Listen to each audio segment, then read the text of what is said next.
John Fredericks. He's America's Godzilla of truth. All week long, he's world-renowned for his proficient proclivity to prophesy the people's political picks with pinpoint precision. Yeah, baby.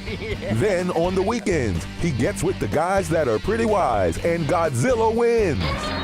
Godzilla Wins, the sports picking show for winning dough. Money lines, parlays, over-under, the best plays. You choose the game, Godzilla picks the winners.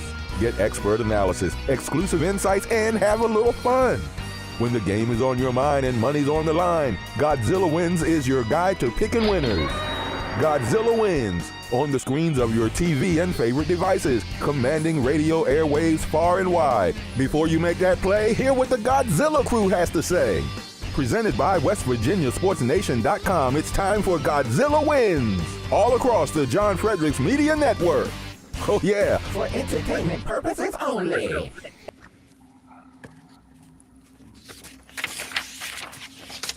Welcome to the latest episode of Godzilla. Yeah, it's the Saturday pick show. It is NCAA March Madness, the best 4 days in all of sports, in my opinion. I played hooky from work pretty much all day Thursday and Friday, watching games yesterday. It was amazing. And I love that Vince Maioka has the UCLA Bruins shirt. Maryland Terrapins. This is the best thing ever. We are going to be doing picks. We're going to be doing some gambling picks and so forth. So let's get this gambling disclaimer out of the way. You have a problem, call 1-800-GAMBLER. That's 1-800-426-2537. That's Colorado, Illinois, Indiana, Louisiana, Maryland, Michigan, Ohio, Pennsylvania, Tennessee, Virginia, West Virginia, and Wyoming. 800-327-5050 or visit gamblinghelpline-ma.org, and that's in Massachusetts. Call 877-GHOPE-NY-text. That's 467-369 in New York. Please gamble responsibly. 1-800-NEXT-STEP in Arizona, 1-800-522-4700 in Kansas and New Hampshire, 888-789-777, ccpg.org in Connecticut, 1-800-BETS-OFF in Iowa, or visit opg.org in Oregon. Want to thank our sponsors, WV Sports Nation, WV The Torch, joined by John Fredericks, Dan Hobgood, Vince Maioka, Chris Saxman, and we are in the midst of the March Madness weekend. We got the ladies, we got the men going, all sorts of action going on. John, is this your favorite sports weekend of the year, or do you like Masters, full weekend? How does this rank up there with all of them?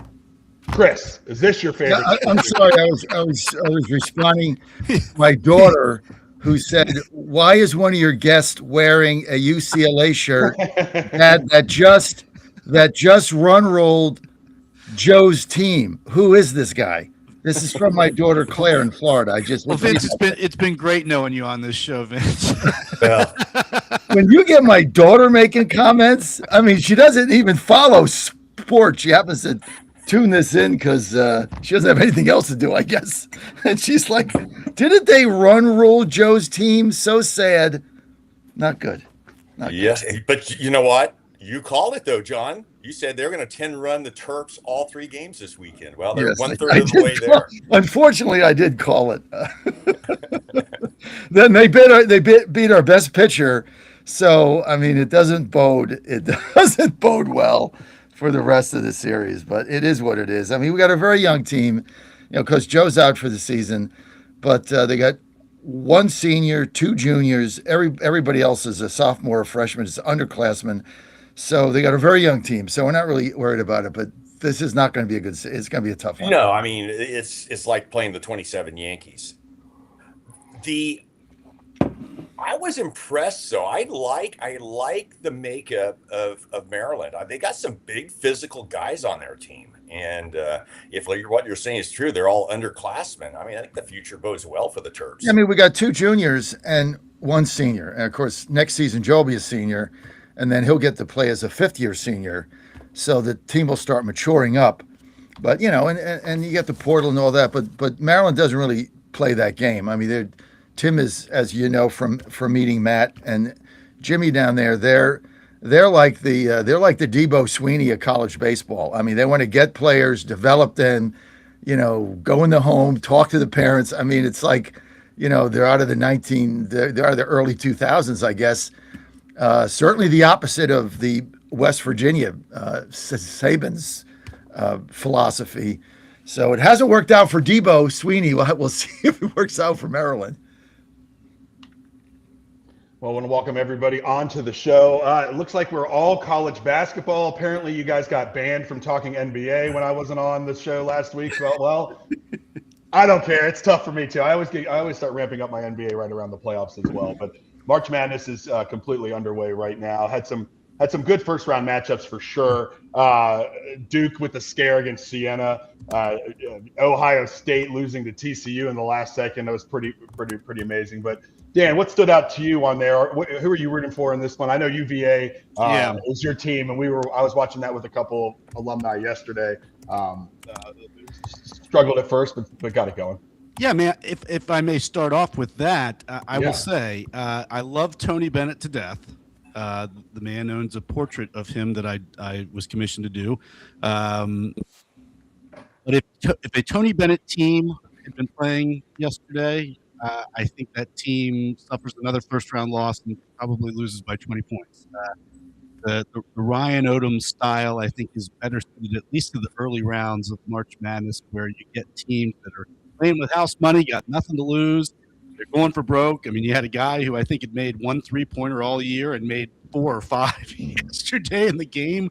So these things happen in the first round, and you got to be able to generate some offense to account for that. And fortunately, I think the Odom style is one that's better suited to at least the early rounds of March Madness, where you get these sort of upshot teams just coming out of nowhere. Obviously, the Duke game was a surprise, but I wouldn't read too much into that. I think that some teams that are really, really good can have a flat first game in the tournament. So I expect them to continue to play deep into the tournament and have a good run here, if not win the whole thing, as a number of people on the panel here have predicted. But yeah, the other one is just, if you're Santa Clara right now, poor Santa Clara. How in the heck you think? Herb Sendek, a Pittsburgh guy, Yinzer. You think you got that game in the bag, and then all of a sudden, out of nowhere, And I didn't get to watch much of that game, obviously, because I was watching the Virginia game. And one of the things that happened during the Virginia game is the crowd just went nuts, because I guess they played the final regulation play on the scoreboard or something like that. That got more of a reaction from the crowd at the Virginia game than anything that happened in the Virginia game. So. Yeah, we were watching it too, and we had switched it over to the end of the Kentucky game because we were on one TV. We were at a golf simulator yesterday watching it. It was amazing. But yeah, we switched it over. The UVA guys were getting all upset at us. One of our friends didn't even know Ryan Odom was the coach. We're like, this is a different UVA team. I do like that he paired one shining moment with clips of the regular season before the game to kind of inspire the team and really show that, even though UVA has a track record in the NCAA tournament, this is a different version and a whole new team. And you're right. When they started to hang around a little bit, Wright State, you were a little worried, and then you go, okay, let's see what this new team can do. But that Kentucky game was nuts. Chris, did you see the last second 3 bank? I think he called bank. He had to call bank, right? No, he didn't have to call bank. It didn't matter because it went in. Nobody cares if you call bank. But the problem was, I think the coach for Santa Clara was calling a timeout and trying to get the ball stopped. Anyway, it's just, this is March Madness, right? You look up, you're like, who's Santa Clara? Where the hell's that? Nobody knows. Very few care. And then, but the simple fact that Kentucky lost is the storyline, and that's a good thing. That when Kentucky loses, we never cry when Kentucky loses. Duke almost, getting scared the daylights out of him by Siena. No one never thought that was going to happen. It's a good time to bet the line for a gambling show if you're going to be betting the line versus the outcomes. Wright State was a 17.5-point dog. I'd have taken that because we're banned from doing that in Virginia. Can't bet on Virginia's college sports in Virginia. But that's a glare. That was like, come on, UVA's not going to coast on 18 points on anyone in this tournament at this stage of the game, especially the first round. There's always the jitters. There's always the enthusiasm. A couple guys get hot, and the team starts feeling it. They feed off each other. The crowd feels it. The other teams start going, oh, my God, are we going to lose it? You just see it. You just feel it coming right through the television. people in the stands texting you from the game. Here's what it's feeling like in the stands. It's March Madness. Is it the greatest weekend in sports? No. But it kicks off a great season of sports because we're back into it, right? We're talking getting into March Madness. We're looking at baseball starting up, hockey playoffs starting up, the NFL draft. Then why doesn't that make the best weekend in all sports ever? I think you just nailed it. You got everything coming up. It's Penguins. It's not the actual, but I think next weekend is because it's more. It's the Sweet 16. Those games really matter. They're better. Oh, come on! What a downer! These games are great. I mean, who didn't? Come on, who didn't leave work early? Like I got out of here Thursday and Friday to watch these games. Everybody does it. Even the play-in games were fun. So I don't agree with that. Fun, but I don't think it's the greatest weekend in sports. I think it is. You got hockey going. I mean, I got like 4 bets going here a day, right? 2 hockey, 2 basketball. By the way, 3 for 4 yesterday on Godzilla Wins. The only 2 participants on Godzilla Wins. I'm going to shame you guys, right? I got 2 participants besides me. I got Coach Mayako, who's actually putting like picks in there, and me, and then Jack is 2-1, and he decided I just stop or something. But you guys, you got to put your picks in. All you got to do is go on the site. I sent you all this stuff. It takes you 5 minutes to get a login, and then you put your picks in there, and then everybody can go to GodzillaWins.com like they can today and get my picks, Vince's picks, and I'm on fire. I went 3 out of 4 again yesterday. You follow me, you're going to make money. I don't know what's going on. Every time I try to log in, it like crashes out like I have LimeWire or something. It's like my whole computer goes out. I'm trying. I will get with Scott. I will get my password. It took Vince, how long did it take you after you got with Scott to log in? Less than 5 minutes. Come on, guys. All right. Do it. I'm doing it. Yeah, I need to. That's Saxman. He doesn't want to do it, but Mitch, you're the host. You got to do it. Look, Sam doesn't have to do it because he doesn't gamble. So forget that. Next weekend is a better weekend for sports because baseball opening season, opening weekend, and the Sweet 16, and hockey running towards the playoffs. It's a better weekend in my estimation. Did you just type in the chat? This is the best weekend in college basketball, no question, but it's not the best overall for sports. Whatever. I like Masters weekend too. Yeah, that's pretty great. What game are we going to, Saxman? Did we pick out the game in Texas?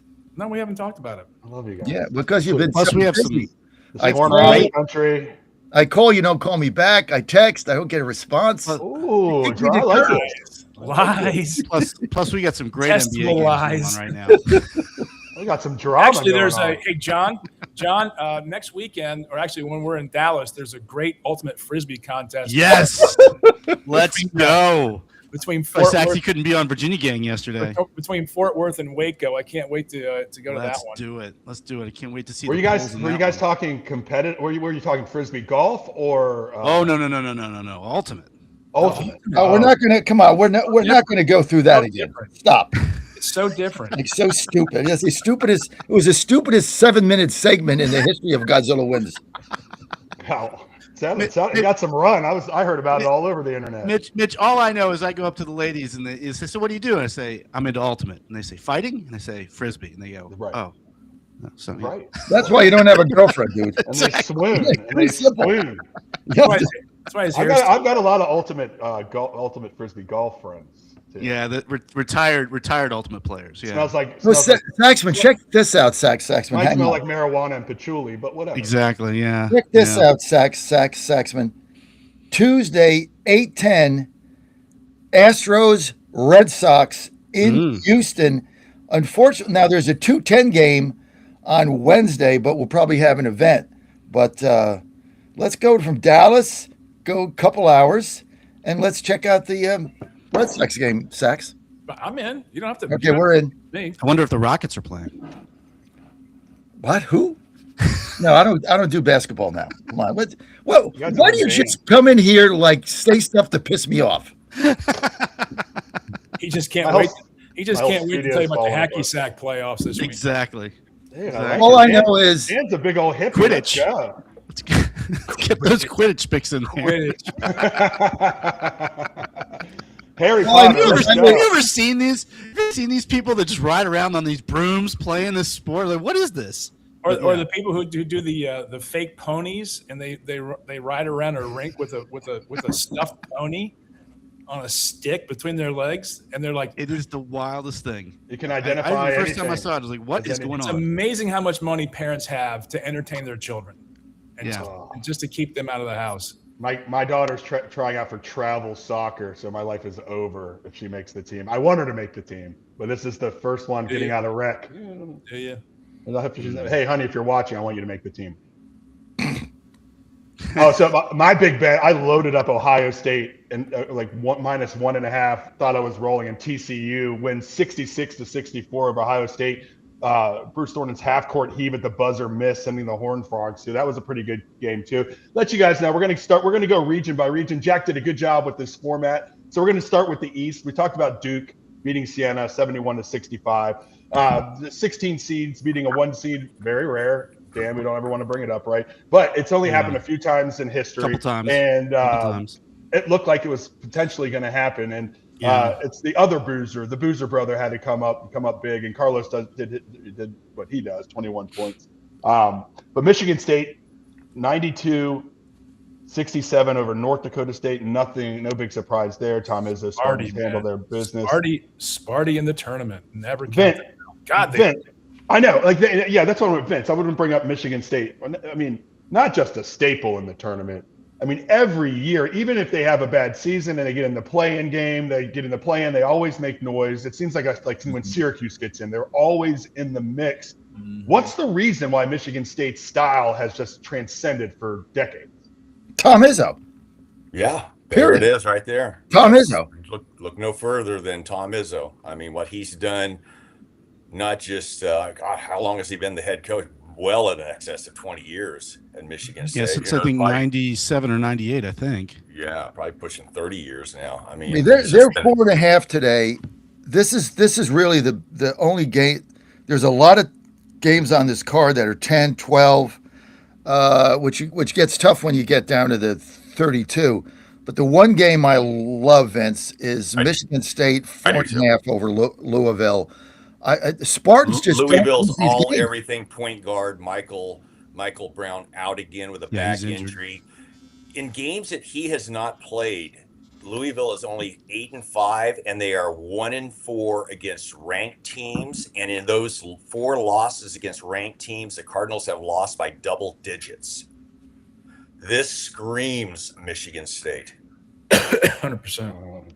Yeah. But when it screams Michigan State, it's when you fade your instincts. No. Right? Yeah.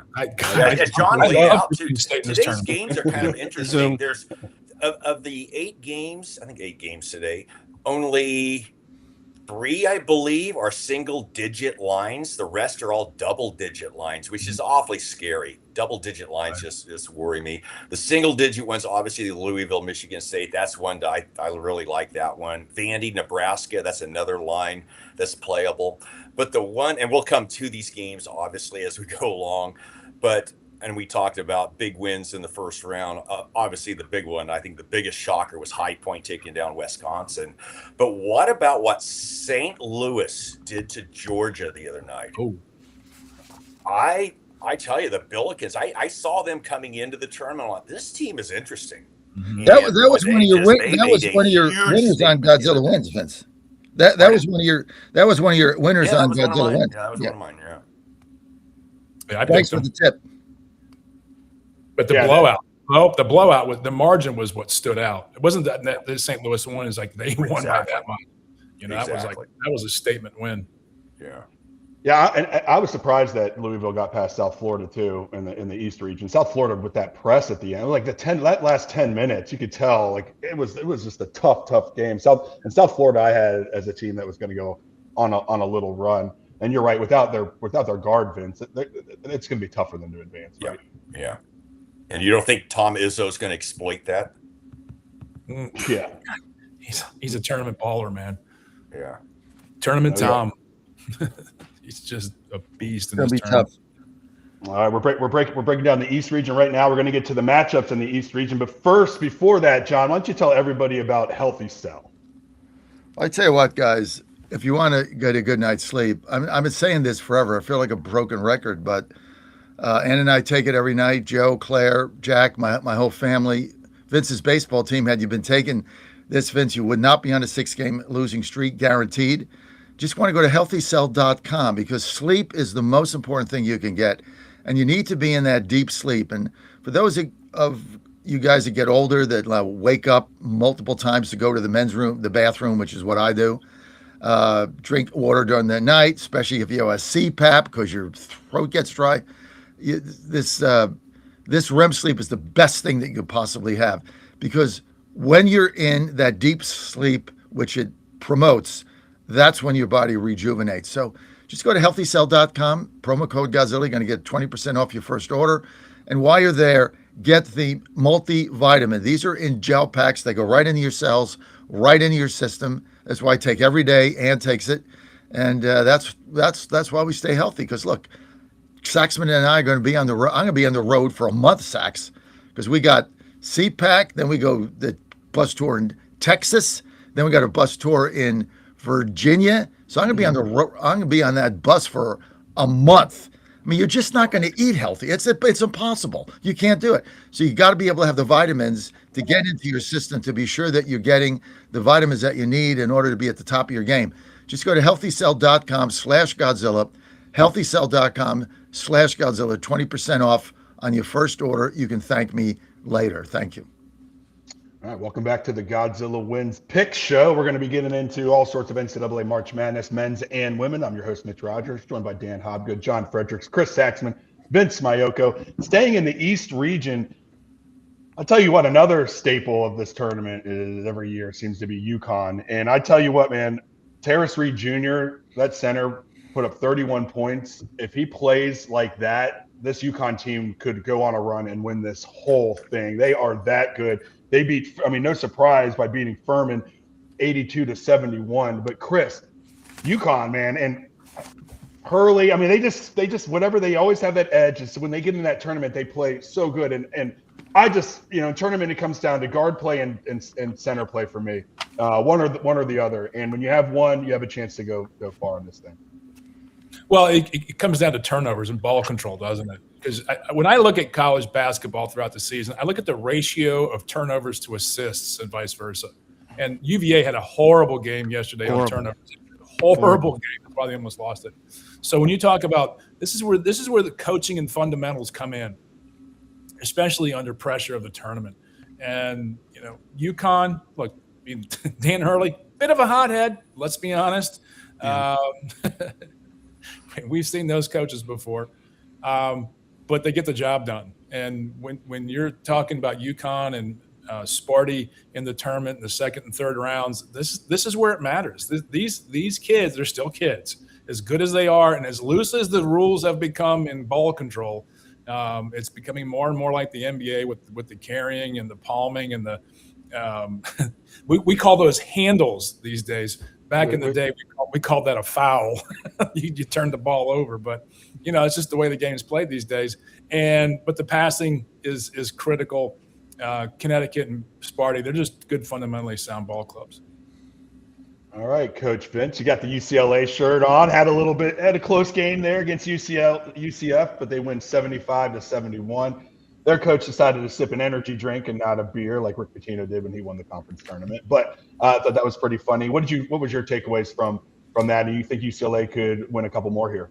I think they can, and actually, I mean that's going to be on Sunday, right? UCLA UConn. Right now, UConn's a 3.5-point favorite, and I mean I don't think this is going to be a blowout. I mean, will UConn win? Probably. But can UCLA keep it within 3.5? I think that's highly possible as well, too. UCLA is kind of an odd team. I mean, they've had some really good wins. They beat a Purdue team earlier this year, but then they'll, go on the road and lose to a team that they should probably take care of business in. But UCLA is a staple. I mean, me and Dan were talking about the legendary John Wooden, okay, and gave me some tidbits that I didn't know about, that John Wooden could have been the manager of the Pittsburgh Pirates. Yep. So thank you for that info, Dan. Sax, if you didn't know that, he was offered the job in the late 60s and ended up turning it down. Wow. There you have it. So, there you have it. Didn't think that he was an All-American baseball player at Purdue. It was his favorite sport. He would say, my favorite sport is actually baseball. but he didn't. That think I the did not players- know. I read a biography on John Wooden. Yeah, he was a heck of a, I think, All-American baseball and basketball player at Purdue. The back of And, my business card has John Wooden's Principles for Living. There you go. Well, evidently, I guess a couple people on this panel at least consider him a hero. I love John Wooden. Love his sayings. When are we going to get on to picking these games and like get rid of the nostalgia show here? Like, Kansas also played in the games to pick, and you guys are talking about John Wooden in the sixth. Well, Of the show. We got to recap two the people East. wearing shirts on this panel. Only one of us has a team in the tournament right now. That would be the UCLA Bruins, not the Maryland Terps. So hang tight, John. The only thing about fearing the turtle is not having them on your schedule. That's the only thing. And we got it. You know what? I was just previewing. I was just recapping the games in the East, and then we get to the picks. So Kansas, they beat. They won 68-60. Their freshman had like fourth. That is unbelievably amazing. Darren Peterson. He could be an NBA first round pick right now, I think. But yes, all right, John. Let's get to the games. Let's go. John, where do you want to start? You want to start UConn and Furman? Where you? That's going? tomorrow. I mean, well, okay. All right. Okay. Yes. We'll start there. I went to bed at the half because I can't stay up that late. But I bet I had two basketball picks yesterday. I won the first game by 20, and the second game was UConn. I think I laid 12.5 or 15 or something. Anyway, they didn't cover. And I mean, I love their center, I love their team, but it's like, why did they blow Furman out? Like, what? Furman hung around that whole game. So I know you guys love the Huskies here, but I just wasn't impressed. I mean, they needed the big guy to score 31 in order to get past a lower mid-major that really couldn't compete with him in the paint. So I don't know, guys. I'm just not a believer. Yeah, I think UConn got exposed in the Big East championship game when Rick Pitino, aka the Godfather, beat the living crap out of the Huskies by 20 plus points. Yeah. And I think that was right going in. That was the Big East championship game. And I think UConn is I don't see them getting deeper than I don't know. I'll be honest. I mean, right now I'd say UCLA beats UConn on Sunday. Yeah, I'm going to bet the Bruins Sunday. I mean, watching that game, I mean, when it was like the Hofstra game, I bet against Hofstra and I laid, I think, 12.5. And I turned the game on and Hofstra's got a 12-point lead. So, like, I'm down by 25 in the first half. And they ended up getting beat by 20. But you could see when the game got on the line, Alabama just poured it on. The game was relatively over. The Huskies never did that, as far as I can see. They never really took control of that game. They didn't cover. I think they were. I laid 20.5. They won by 12. I don't see it. I just that game should have been an absolute blowout from the beginning. And I'm with Vince here. I think this team is a lot more vulnerable than meets the eye. Yeah, UConn is favored by 4.5 over UCLA. That will be tomorrow night at 8:45 in the Eastern region. Yeah, I think UConn can do it though. I mean, I just like the center play, so I think I'm going to stick with UConn on that one as well. The thing is with these games, because it's one and done, it's all about matchups. Mm-hmm. And that's why often the four best teams on paper don't make it to the Final Four, because it's about matchups. I mean, you look at teams that, as we look through all these games today and tomorrow, we're going to look at some games like, well, that's obvious that team should win, but maybe that's not the matchup that, for example, maybe a team has better guard play than the other team. And even though that team might be a mid-major or a middle of the pack finisher in a Power Four. So, that's what makes March Madness so special. It's one and done. If you don't bring your A game today, you're playing golf tomorrow. I'll tell you what, though, Mitch, the East region is a murderer's row. I mean, it really is. UConn, Pitino, Izzo. It's just. I don't want that. No, it's like Little Italy. It's. I mean, if Duke was the number 1 overall seed, I think I'd be complaining. Like, you gave us this region. Yeah, that is a tough region, and then one of the only matchups, like Vince said, that has a point spread that's not in the double digits is Louisville and Michigan State. Right now, Michigan State is favored by 4.5. Total is 150.5 over under. I do like the second round because it feels like first round there's a lot of nerves, jitter, especially the teams that play early. The teams that play like at 12 or 1 p.m. on a Thursday, they don't play, and so they're a little sloppy when they come out. What are you guys thinking here, John? Are you going to go with Michigan State and Louisville? Oh, I'm definitely betting Michigan State minus 4.5. That's the first bet I just put in as we were talking. I'll put that up on Godzilla Wins. But look, I mean, Tom Izzo in this matchup, Louisville's without their starting guard. I mean, they got past what was it, South Florida. But you saw why somebody mentioned it when at the end of the game when South Florida put that press on. Louisville had a very difficult time without their star guard getting that ball over the mid court, almost costing the game. So look, I'm going to go. My best bet today, Michigan minus 4.5. Probably I bet it now because I know by game time it'll go up to 5. Yeah, Michigan State on that one. Love it. Michigan State, number 7 defense in the country with Louisville. I think it's going to be a great matchup there. Talking about Coach Vince's on the matchups, but yeah, the East, that is a blue blood region. Duke, St. John's, Kansas, Louisville, Michigan State, UCLA, and UConn. My God, almost 25 national championships in that bracket. That's crazy in that region.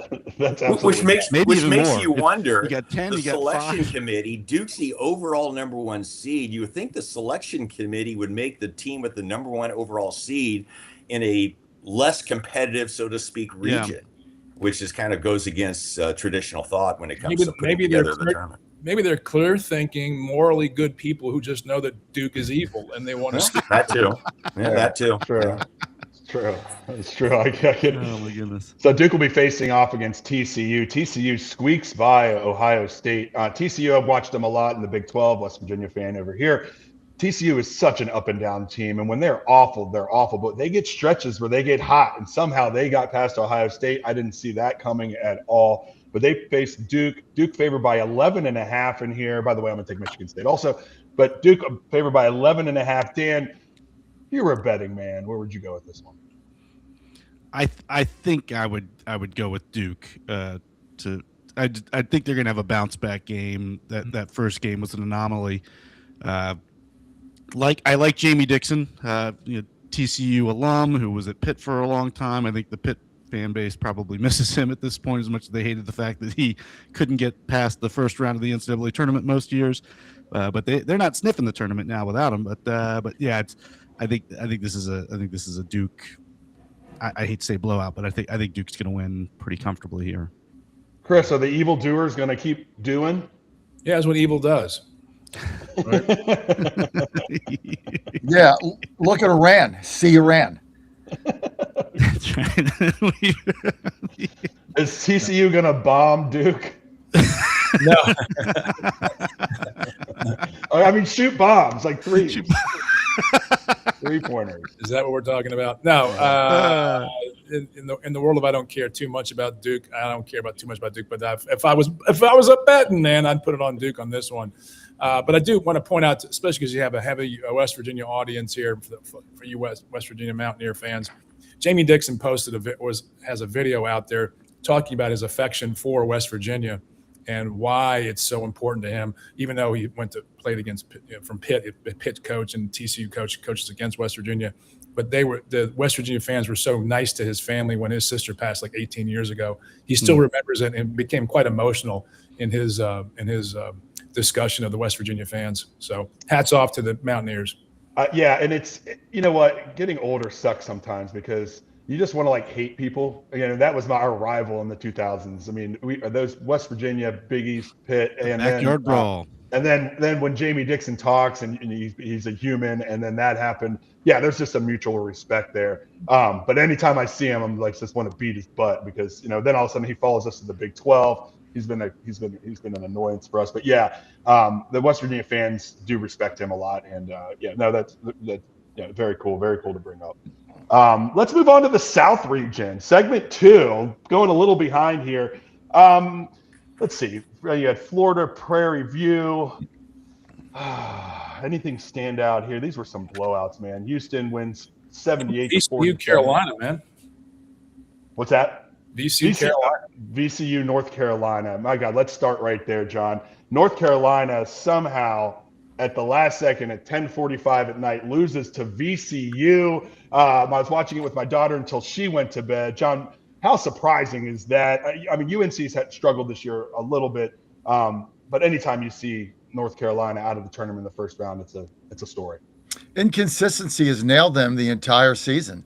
You know, sometimes you watch the Tar Heels and you say, boy, this is a team that definitely could get to 16 or 4, maybe make a run. Other nights you watch them and it's like you shake your head.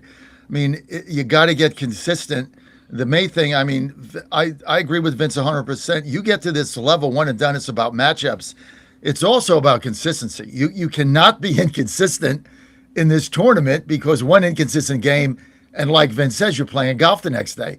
So I think that's what bit him. I mean, the VCO win almost reminded me of Shaq Attack when they had Shaka there and got in, I think, to the Final Four. But the Rams are sneaky good. I mean, the Rams are sneaky good. I mean, they shoot, they're fast, they play good defense. They got enough muscle inside the paint where you're not going to get 15 offensive rebounds off them. So this is I think a little more of a dangerous team than meets the eye. Chris, what do you think about UNC?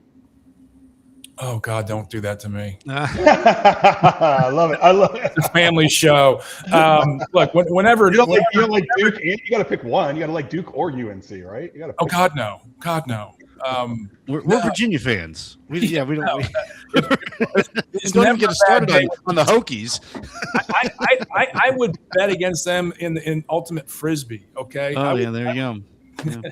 No, it's always a good day when Carolina loses, especially when they lose to a Virginia team. VCU is a scrappy bunch. I saw them play earlier this year at the Siegel Center, which is a great place to see a basketball game. They're a scrappy bunch. They're athletic. They get up and down, and they got a couple of streaky outside shooters that can light it up. Not to be underestimated. VCU is a team that we know its history in the NCAA can get on the run. Yeah, that was with Shaka Smart. But these mid majors attract an athlete that if you put together a quality team, they can go deep in these tournaments because people, I think they're hard. I think they're hard to scout. Teams like this because when especially when you get in these tournaments, they have to scout like 2 games ahead and only 2 games ahead because they can't put too much into it. And there's teams that don't play these guys. So yeah, when VCU pulled that off, I wasn't surprised. But the size of the comeback at 19 points, fantastic. And you look at the stat lines from both teams, nothing really stands out. They just hung with Carolina and put them away at the end and got the momentum. The college kids, they felt the crowd and got hot, and good for them. Yeah, Vince, I mean, that was the pressure cooker, right? They missed the free throws at the end. Terrence Hill Jr. When you have a player like that, they can pop off in a one-and-done format, Vince. VCU could be one of those, maybe wearing the slipper this year. They could, but I look at it this way, too. I mean, how many of those kids at VCU were recruited by North Carolina? 0. Mm-hmm. How many of those guys were probably even recruited by another ACC team? Probably 0. They played on with a chip on their shoulder. They took down the legendary Tar Heels of North Carolina. Though, case in point, they're not the quality of team that Carolina has been in the past. Of all the double-digit favorites today, I think this screams a letdown for VCU. Taking down North Carolina. And have you seen Illinois play? Mm-hmm. They're scary. I think Illinois can make a deep run in this tournament. And I'm not saying that Illinois covers, but of all the double-digit favorites today, I think Illinois could be the best equipped to cover that 11.5. I just bet him based on that. Ben. When does that game tip off? I just love real-time bets. This is a real time because I like Vince's pick. He gave me a winner with St. Louis because I actually go to GodzillaWins.com and see his picks because that's why the site's there. but I just laid 11.5 minus 105 in real time. I like that. I like that bet, Vince. Well, the last time I gave you a recommendation with Gonzaga, you were bad mouthing me to Sheriff Clark the following week. See, Vince remembers. You're- You got to stay hot. You got to stay hot, or he's gonna throw you Mitch, under the bus. being where I am, and I think Saxy's in the same area here, just Central Virginia. A lot of Tar Heel faithful here, and I'm talking to a number of Tar Heel faithful, and they are losing their patience with Hubert Davis. Yeah. 2 more years. Need to You sign think he has 2 more years? I hope so. You hope? Well, yeah. Right. Well, at least they have Bill Belichick and his girlfriend to look forward to for football. I thought his girlfriend entered the transfer portal after this. He's going to. I'm sure she does in away games. He's moved on to Coach Izzo. But no, he had a couple of quality wins, including an improbable comeback against Virginia and Charlottesville. But that team, despite some injuries, even with the injuries, I think clearly underperformed this year. And yeah, he might be on the hot seat sooner than not with the expectations down in Chapel Hill. Yeah, and it's different. It's interesting watching these blue bloods or former blue bloods navigate through this new college world with the NIL and transfer portal, because you just assume that they're going to have more money, more boosters, more sponsors, but the playing field is leveled out, as we've seen out in the state of Virginia as well. We've seen other teams in Virginia start ramping up, recruiting down at Tech and UVA. So it's not as easy to be the UNC of old, and that's going to be a lot of pressure on anyone. The wild thing is, you would think that it would. I mean, at least to me, maybe this is a good topic for the panel.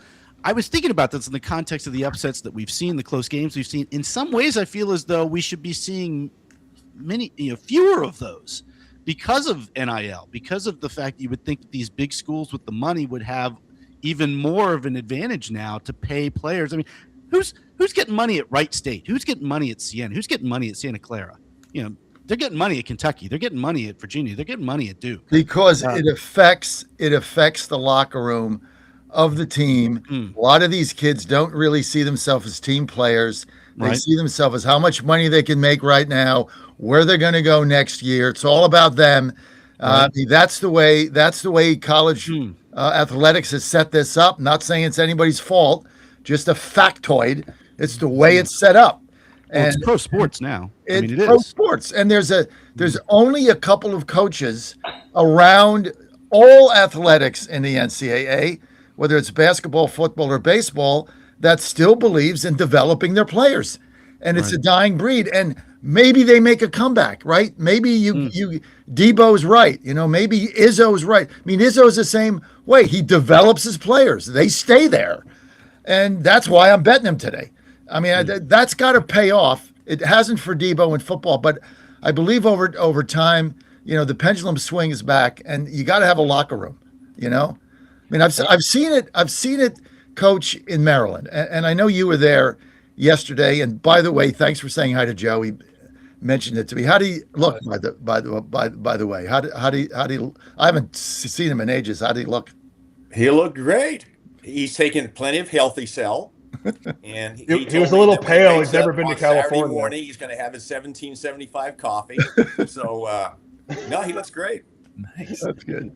He's walking around with all the products. Well, I know that we're sort of out of the one and done era per se, thanks to the NIL. But I point out all the time, the only team of one and doneers that ever won the championship was the Kentucky team with Anthony Davis. Other than that, I said, if I had to take a squad of 4-star 21-year-olds or a squad of 5-star 18-year-olds, give me the 21-year-olds all day long. 18-year-olds aren't winning this tournament over veteran players who I know psychologically, if I were a senior going up against some freshman, I don't care how good he is, I ain't letting this 18-year-old punk kid beat me. And I think the pressure gets to these kids. Well, let's not disabuse ourselves of the simple notion that Carolina hasn't been paying players all along for decades. It's true. Same way with most of these blue blood schools have been doing it. Allegedly, they talk about it. Veterans, the alumni talk about it openly. They talk about dropping bags off, and there was a lot of money back in the day that just wasn't reported. It wasn't above board. Yeah. But now that other To say nothing of the refs. My old roommate Ted Jeffries has some stories about Dean Smith in the ACC tournament. But yeah. Now look, this is the nature of money. This is a professional sport. Let's just be honest. Yeah, hey, you know, Dan, you brought up the NIL thing, and I think I read this recently. Obviously, after the selection was made, there's more Power Four teams in this year's tournament than ever before. So that tells you right there, the four big conferences are getting double-digit teams, and your mid-majors aren't getting. I remember 4 or 5 years ago, the Mountain West had 5 teams in the tournament, and this year I think they have 2. You know, it's one way of the Major League Baseball here. Yeah, so you're seeing the big time, maybe not big time programs, but the big 4 conferences are getting more teams into the tournament because they have more revenue. Yeah, more. Virginia built a squad out of air. Yes, Tony Bennett left. Yeah, and I mean Ryan Odom should be the coach of the year in my estimation. He absolutely should. He absolutely should. What he did with putting together a team that didn't exist before, but you don't do that without money. Yeah, you don't bring Wally in Walker. And it seems like what we're missing now, unfortunately, is the higher seeds, and from 11 to 16, they're still building their team to the transfer portal nil. It's just with different players, right? They're getting lower tier Division II athletes instead. But back in the day, we used to have these mid majors have teams that were assembled as freshmen to senior, and then when the kids got to juniors and seniors, they made these runs in the NCAA tournament. Right now, it's the same schools, but it's not the same setups of the team. So they are still a pattern. So you have these great stories in UVA when it works, but when it doesn't work, like at West Virginia, you have this patchwork team that's inconsistent, and that's what we're seeing too. These blowout losses, these 15, 16 seeds, some of them, and they talking about expanding the tournament. No way. I mean, there's not enough teams right now to expand this tournament out there. That's a good point. And, you had to ask yourself, when's the next team we're going to see a Fairleigh Dickinson, my alma mater, who had 8 seniors on the team. And I think they got into the Elite 8, or George Mason, right? When they got into the Final Four. 2006. Seton Hall back in the day when, before Seton Hall became that good got in the finals with 5 seniors, and they played Michigan, the Fab 5 freshmen. I mean, are we ever going to see that again? No. Well, we saw it 3 years ago. We saw it 3 years ago with Dusty May at Florida Atlantic, where he took Florida Atlantic to the Final Four. Yeah. Obviously, it paid off. He's now the head coach of Michigan, and arguably probably one of the top 2 or 3 teams in the bracket. But yeah, I mean, 2 or 3 years ago is also right when NIL was just starting to come forward. So I would agree, John, that we're probably not going to see the low mid-major teams ever making a deep run again. There should probably be a separate tournament for that. I mean, not like the NIT has become like Tech can almost make the NIT. This is a situation where you get those teams. I mean, look at Davidson in 2008. They made the run on Steph Curry. Right? I mean, Steph Curry went to Davidson, for crying out loud. That would never happen. He would have a great year as his freshman or sophomore year and transfer. He probably goes to his dad's college, Virginia Tech. Well, he probably wouldn't, because they wouldn't recruit him the first time around. But still, the point remains, like Jakari White for UVA. Yeah, what a story. Great story. But he went to North Dakota State. He would have stayed at North Dakota State in all likelihood, but for the money to get recruited to go to UVA. Yep. All right. And they get into the tournament and they make a run. All right. You listen to the Godzilla Wins Saturday pick show. We're going to hit the picks in a second here. But John, we got to tell everyone about the wellness company. I should have had it a month ago. I had to call out sick from the show. If I just had my wellness pack, I'd have been okay. Well, that's why I never get sick. I mean, Saxman and I going on a bus tour for a week in Texas, and then I'm going somewhere after that. Virginia. By the way, Saxman, I'll talk to you about that. So I'm going to be out a while. You're in these bus tours. You cannot afford to get sick and can't afford to get sick. We're going to CPAC next week. If you don't have your medical emergency kit by the wellness company, I don't know what you're doing, because every family should have one of these. If Saxman's got one, if he took it on vacation with him, then Michelle would have bounced back immediately instead of being out several days. This is the best thing you can have for your family. And look, I'd get 2 of them. I mean, one stays home. I've got This one, obviously, I bring in, when we're here talking about it at the office, but I've got my second one in my travel bag, and it never leaves there. When I unpack it, it stays, because you got to have it. Got to have it on the bus tours everywhere you go, because everything is here. It's got a guidebook. You start feeling sick, you go in here, it's right there, and you take the stuff immediately. It's got ivermectin, Z-Pack, hydroxychloroquine, all the things that you need in order if you're feeling sick or something happens. So all you got to do is go to twc.health/Godzilla, twc.health/Godzilla. Promo code Godzilla going to get you 10% off. This is the best investment, and it's not that expensive with the 10% off. Best investment that you can make for you and your family. All right, welcome back. We're going to do some picks. You listen to Godzilla Wins. I'm Mitch Rogers, joined by Dan Hobgood, John Fredericks, Chris Sackman, Mitz Mayoko. Well, South region, let's get to some picks here. Oh, where am I at? I just lost it. Okay, so Florida beat Prairie View 114-55. There's not going to be a run for Prairie View. And then Iowa defeated Clemson 67-61. That leads to that matchup. And what's the spread on? That's another double-digit spread, isn't it? Oh, yeah. So we got – sorry, guys. Florida is favored by 11.5 over Iowa, over under 145.5. Chris, if you were a betting man, what would you lay the money on for this game? I would take Iowa to cover, but they're not going to win. I think they're a good team in this kind of format. I think they can make a shot. Vince, Florida looks pretty dominating right now. Yeah, they do. They do. But boy, when you get into, especially against an Iowa, a good Iowa team, being a double-digit favorite is I don't know. I don't like that. It's kind of weird how it's set up. Today we've got a ton of double-digit favorites or double-digit lines. Tomorrow, not so much. The Iowa, Florida, and Utah State, Arizona are the only two games tomorrow that are double-digit lines. The rest are single-digit. So the matchups tomorrow are really intriguing, and I think you got some opportunities on Sunday, looking at the lines that you could pick up some W's tomorrow. And I think Kentucky is very just mediocre, and you know who's really good is Iowa State, and Iowa State 4.5 point favorite. I could see Iowa State take that handling Kentucky. I really could tomorrow. Yeah. Another one I like tomorrow. I love St. John's, and they are getting 2.5 points. Kansas is good when they're playing at Fall Gallon Fieldhouse. When they're on the road or a neutral site, they're just pedestrian. Look for the Johnnies to come in with a chip on their shoulder. How St. John's beat the crap out of UConn to win the Big East Conference and the Big East Conference tournament, and they got a 5 seed. St. John's should be a top probably 3 seed somewhere in a region, and they got stuck in the East with the heavyweights. But I like St. John's tomorrow over Kansas. Oh, I like that one too. Yeah, good call. Good call on all of those, Coach. Yeah.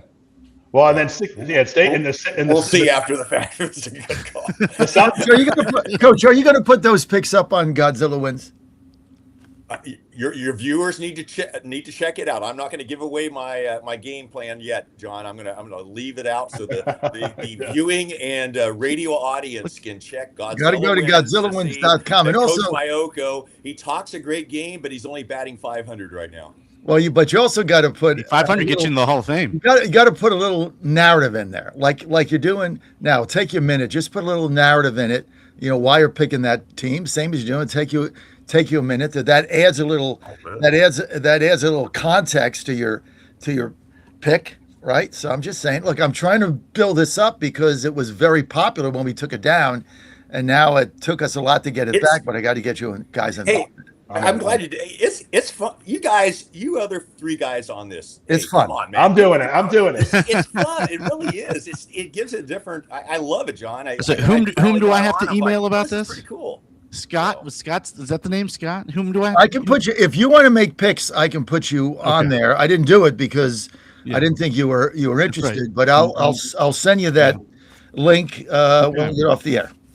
All right, good enough. I will try. I will try again. Hey, there's a good. Put that up again, Al. Al, put that up. I'll just have it. See, there it is. So you got to send Scott your headshot, right? And you got your picks right there. I got to put my glasses on for this. It's basically me and Vince. Vince is 9-9, but he's still up because back of a baseball card here. You can bet 1 to 10 units. 10 is the max. We max that out, and then what am I? 18 and 12. So I'm up. Big. Most of those wins are hockey. The basketball, I'm 50. I don't do as good. Hockey is where I get all the wins. I bet 2 hockey games last night, won them both. So you want to follow my hockey picks there. Absolutely. Definitely Just go to GodzillaWins.com. GodzillaWins.com is as easy as that. GodzillaWins.com. I'll have my picks up later today too. I will get this figured out. I do promise. Hey, in the South region, there's a really good game. Vanderbilt blew out McNeese, 78-68. Nebraska blew out Troy 76-47. That leads to Vanderbilt, Nebraska, and that's just a 2.5 point spread right now. Chris, does anything stick out with you? A 4-5 matchup. This should be a good one later tonight. Yeah, Nebraska's inefficiency on offense relative to Vanderbilt makes me think that this would be a situation where Vanderbilt would win and cover that. Yeah. It's just the inconsistency on offensive side. Well, Dan, now that you are a betting man, now that you're on the picks, now you're on the GodzillaWins.com. Where are you going to go? You're going with Vandy for me. Vandy was a team that scrimmaged Virginia in the preseason, and I think beat them. So Vandy's a good team. I think their coach is the former JMU coach, if I'm not mistaken. But yeah, I would take Vandy in that game. Coach Vince, where are you going to go? Yeah, I like Vandy a lot. I've got a chance to see them in the SEC championship game against Arkansas, and even though Arkansas ran away with it with towards the end of the game, Vandy battled them. And I'm telling you, Arkansas, I really like. That's going to be one of the other games we're going to look at here. But in this one right here, I like the Commodores. John, where are you going to go? I love Vandy in this game. I love their spirit. And you guys do the reminiscent thing. When we used to live in Nashville, my wife and I had season tickets to Vandy. I guess the coach back then, I'm going to go way back in time, was C.M. Newton, ended up being their athletic director. But going to the Vandy games at home, you go in and if you've never been there, the actual basketball court of Vanderbilt is sunk down. So it's actually down in the ground like 5 feet. So when you're sitting on it, they actually have to walk down and get on to get on the basketball court. Great program, great kids there, great fan base for basketball. They've had a really good season, and I think they win this game. Interesting thing on that too, John, with that arena they play in. I know it used to be, maybe they've changed it, but the benches are underneath the baskets. They are not on the sidelines. That's right. And I don't know if it's still the case. That's still the case. It is the most unique basketball stadium in America for a Power 4 school. Benches are behind the baskets. The court is sunk down, and they're tough at home because people aren't accustomed to that. But when we used to go there, you'd go there on a Tuesday night. I'm going back a very long time, 80s, and that place would be rocking. Now I haven't been there in ages because I can't remember the last time we lived there, but it was definitely fun going to those games back in the day. All right, you're listening to Godzilla Wins Saturday Pick Show. Getting our picks. We've done the East region, almost all the South region. We're going to get to the rest of the bracket and more. Is High Point going to go to the Sweet 16? Are they Cinderella? No. Hey, we haven't even talked about High Point yet. We're going to do that and much more in the second half of the show, right after this. West Virginia Sports Nation gives you a top-of-the-mountain view of the Mountaineers sports landscape. See what's happening in all the sports, far beyond football, basketball, and baseball. Gymnastics, track and field, rowing, swimming and diving, golf, volleyball, tennis. More sports, more stories. If the Mountaineers play the game, WVSportsNation.com has it covered. Up-to-date and insightful articles written by Mountaineers for Mountaineers Nation. WVSportsNation.com. WVSportsNation.com. WV Sports Nation. The best part about waking up in the morning is a great cup of coffee, and I get this every day with my 1775 coffee. It's rich, it's bold, best tasting coffee I've ever had. single origin, farmed in Bolivia, 7,000 feet. It's always fresh, roasted daily. This is the best coffee you're ever going to get. Go to 1775coffee.com, 1775coffee.com, promo code Godzilla, 10% off. It's going to make your day every day.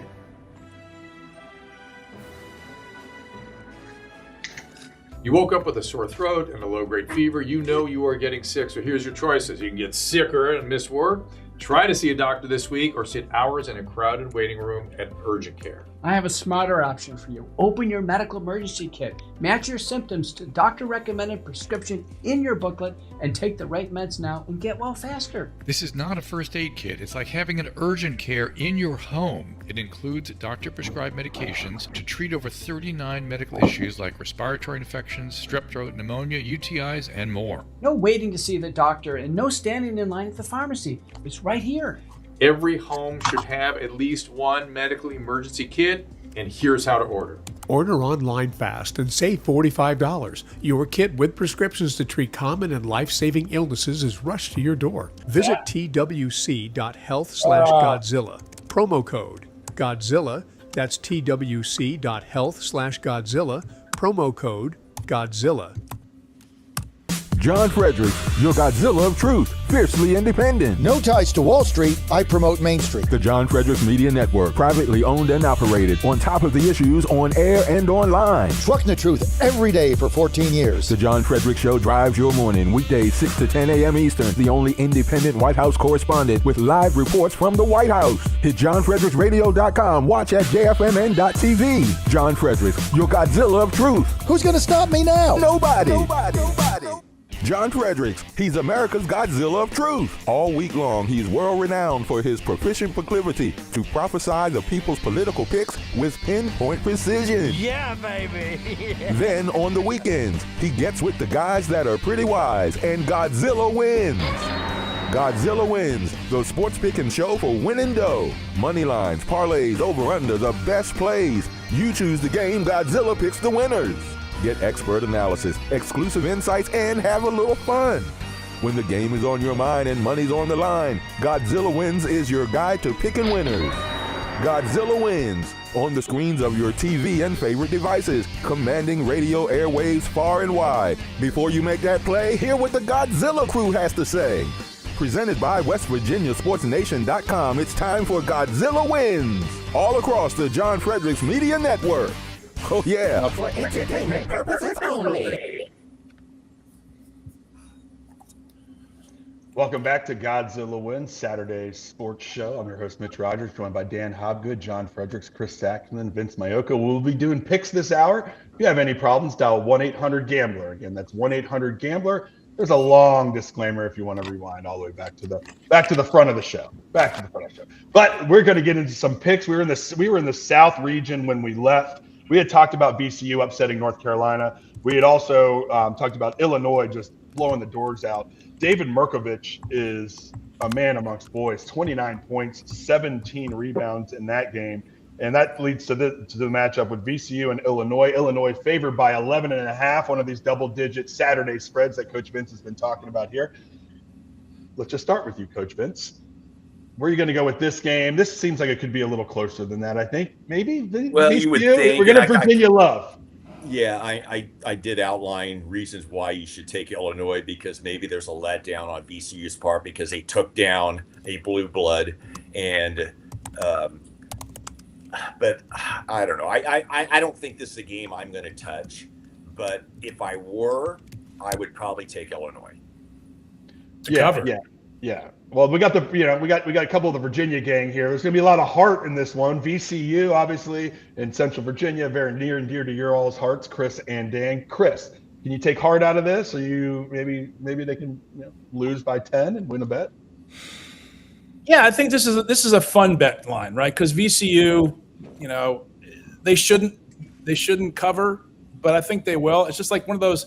Put $20 as a flyer on this thing and root for VCU. Have a little bit more fun in the game if you're not from Virginia, if you don't care about Illinois. But Illinois is a really good basketball team, and they should win this thing. But, yeah, for a fun bet, this is what you kind of do. To make it a little bit more interesting, this is an entertainment and that's what most betting should be anyway. So, yeah.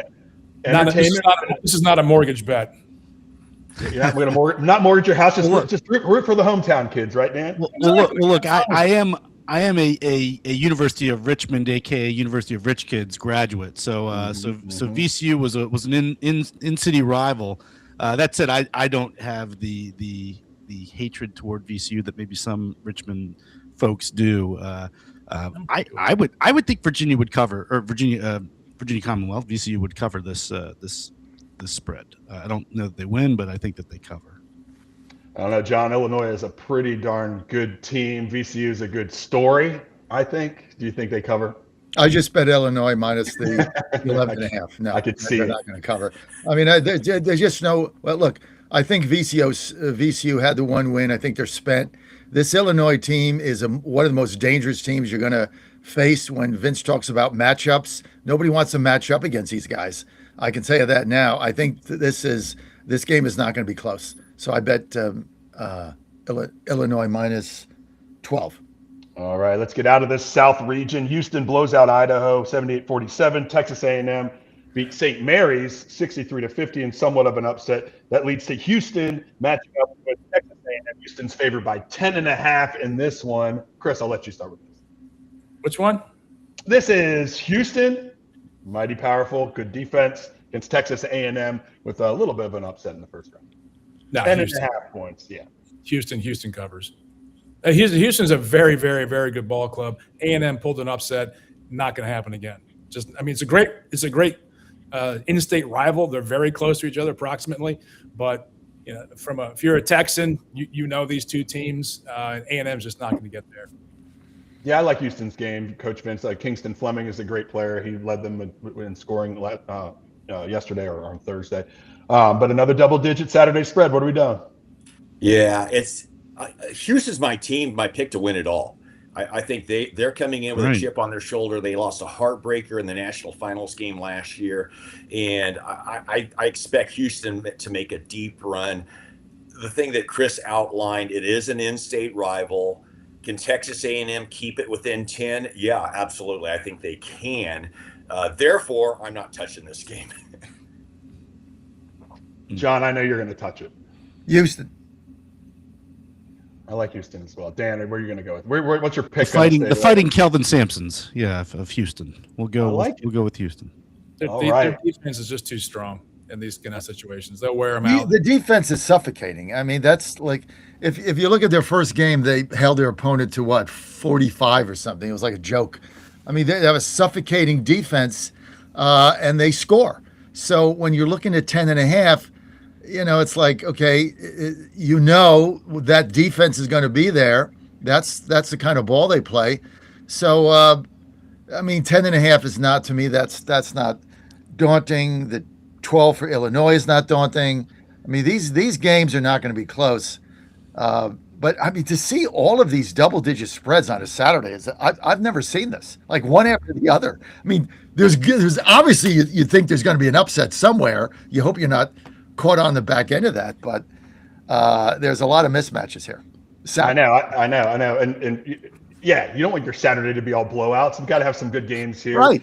And that's what we're doing here for the listeners and the viewers right now. We're getting you geared up for the greatest last 2 days of the sports weekend. Double digits everywhere. Tomorrow's going to have some closer matchups, it looks like. But let's move on to the West. The West may be holding our little Cinderella. There's one team in there, the High Point team that Chris brought up before the break. Chase Johnston scores the game winner. It was his first 2-point field goal he hit all season long, and he only attempted 4 2-point field goals all season long. This dude can bomb it. He pulled up from the midcourt, and my friend next to me was like, "Nah, that's what he does. He shoots from there, and then he's banging them, making them in there." But High Point upset Wisconsin 83-82, and by far was the best game of the first day, at least. Tell me about Vince. Do we have a Cinderella in the making? Do you think they can go past this? They feel like they have that squad. They can shoot from anywhere, and if they get hot, they can beat anybody. Have you seen Acuff play for Arkansas? Yeah. I'm telling you, I thought the player from BYU might be the first overall pick in the NBA draft, but I'm looking at Acuff for Arkansas. That guy's a difference maker, man. And Coach Cal, man. I mean, you can say what you want about Coach Cal, but that dude can Pittsburgh coach guy. hoops. He can coach it, man. And recruit. He can definitely recruit. There's no question about that. But the lesson from last week was that recruiting is part of coaching, right, Coach Vince? Yes, it is. No question about it. And I'm telling you, whoa, pig suey. That's right. This is the Walton family money coming into play. Yeah, here. no kidding. Yeah, don't get me started on Arkansas and what I have to say about that. In the Waltons. Look, Calipari though is a great recruiter. His defense usually sucks, and they're ranked 45th in defensive efficiency. High Point, this could be a high scoring game, and if that kid's bombing from the logo, let it rip.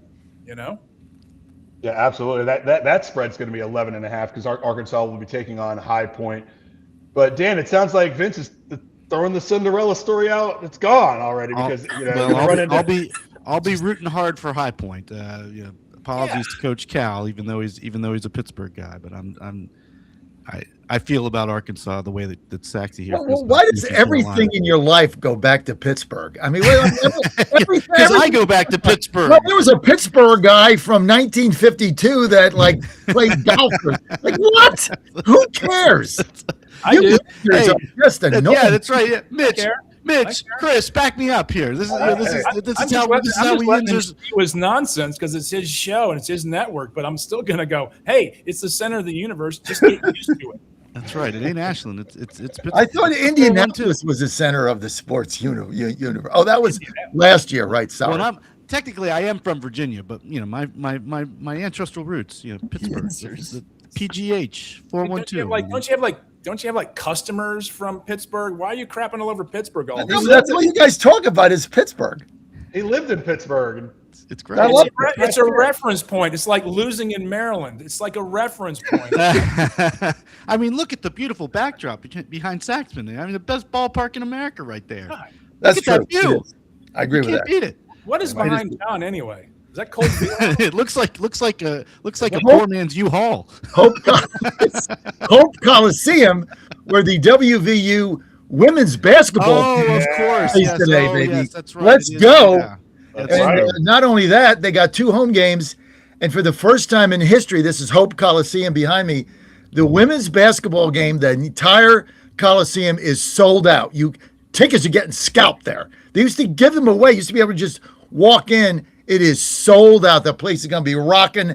Go Nears. Biden rally. Was it set up to be designed like an ashtray, or was it a mistake? Hey. Well, it does look a lot like U-Haul. So I got to give the architects credit. It's right up there with the Rays Stadium, whatever they call that, Suncrest Stadium, with the Tropicana roof field. blew off. That was like playing. I went there one time. It was like I was in a cement truck masquerading as a baseball stadium. It's a horrible place. I'll tell you what, when that place is sold out and the Mountaineer Maniacs are going nuts, which they will today, it is an absolute home court advantage. And fun fact, my wife's family's company did the asbestos removal and abatement in 1998 for the whole Coliseum. In 98, they actually had to play in Charleston. They didn't get to play. That's just always a good sign when you get to brag about the asbestos removal. Yeah, right. Mitch, let me tell you what my wife did. It's gone. It's gone now. Mitch, that's called a fact, not a fun fact. Okay? You got that asbestos right there. If you want to follow this game, go to wvsportsnation.com, wvsportsnation.com, and all of our writers are there. We're of course going to be there. We got pictures with Santana.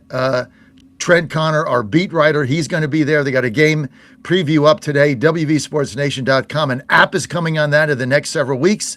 And then if they advance and go to Dallas in the Sweet 16, our WVS Sports Nation team is going to be courtside in Dallas, bringing you all the action. Go to wvsportsnation.com.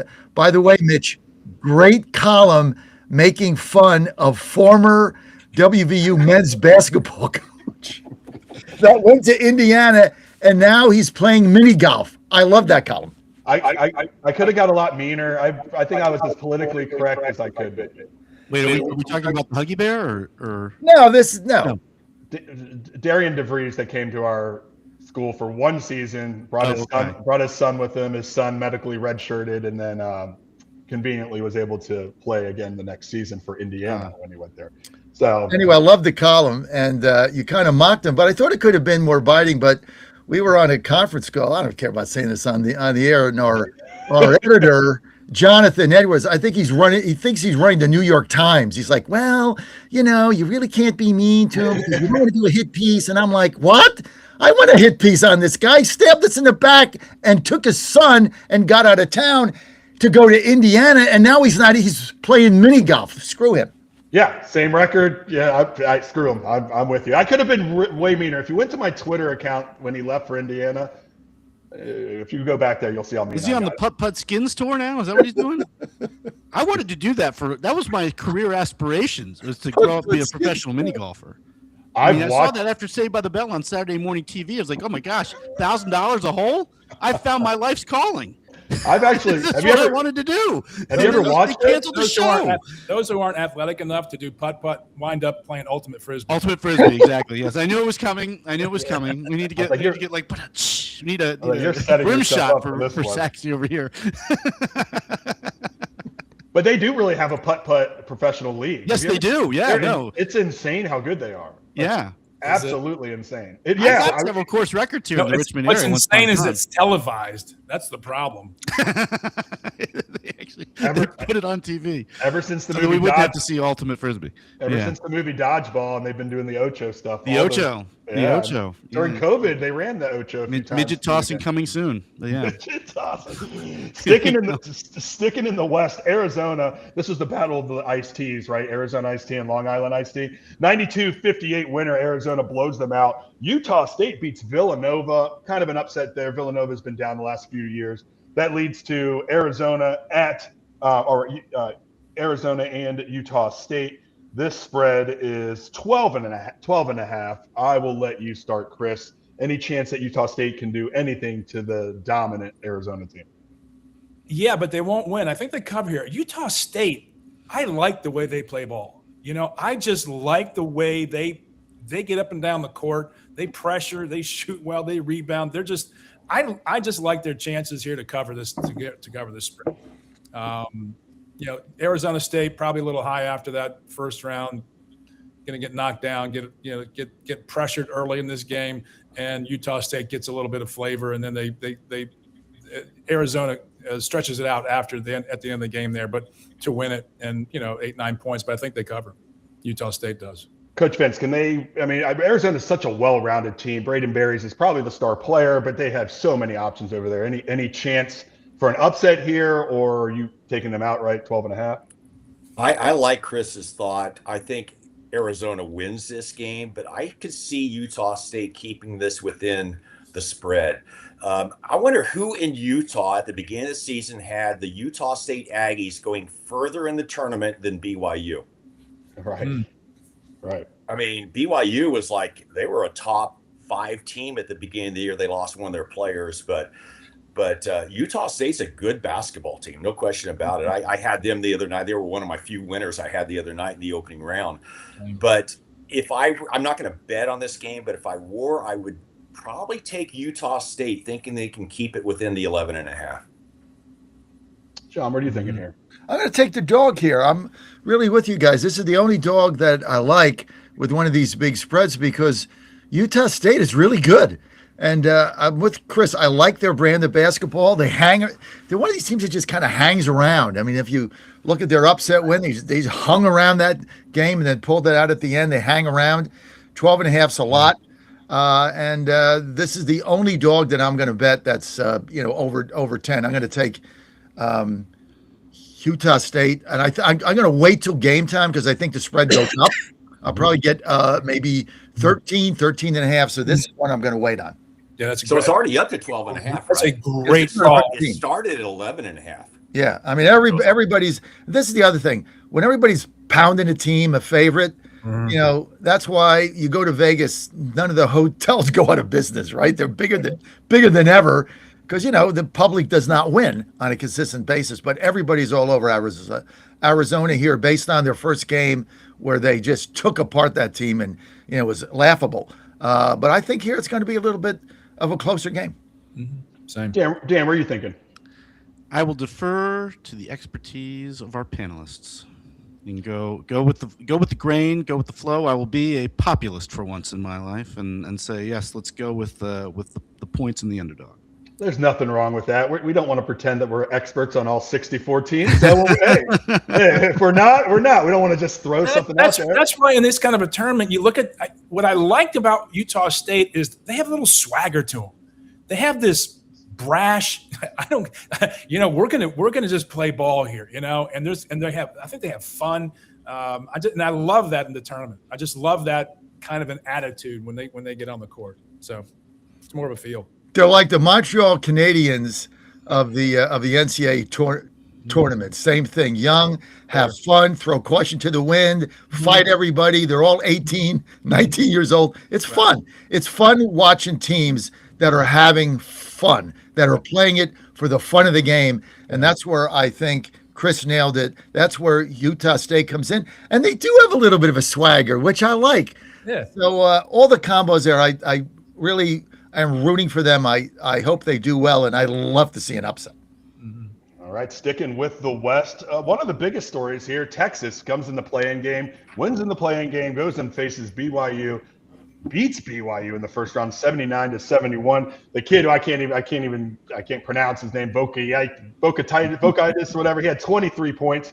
And even AJ for the Cougars had 35. They overcame that. That surprised me a lot. Gonzaga getting past Kennesaw State, 73-64. No surprise there. But that brings up a very interesting matchup. I thought the spread might be a little bit more. Gonzaga's favored by 6.5 over Texas. Coach Vince, put you on the spot. Where are you going to go with this one? Well, I had Texas in the first 4 against North Carolina State, and they jumped out. I think they had like a 9-10 point lead with about 2 minutes left, and then they had to hang on for dear life against the Wolfpack. This will be Texas's 3rd game in 5 days. Yeah, that's big. Yeah. Take the Zags in this one. It's a lot of basketball, Chris. What are you thinking?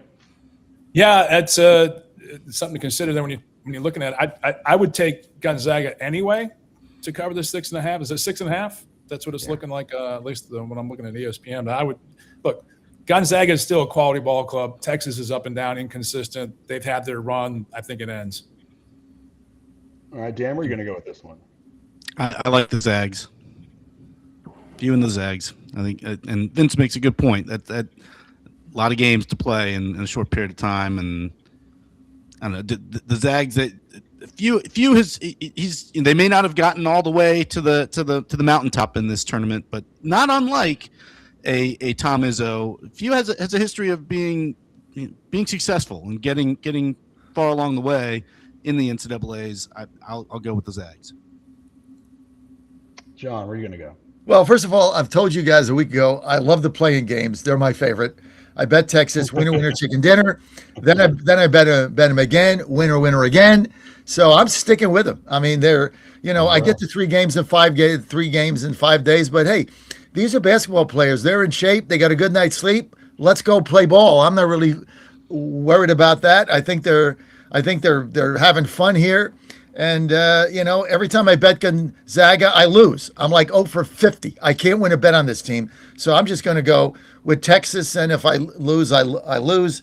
But if there's an upset on the horizon, this is it. Lock 'em horns. Ooh. Money line. I'm going to go I'm going to stick with Gonzaga, and we're going to stick in the West.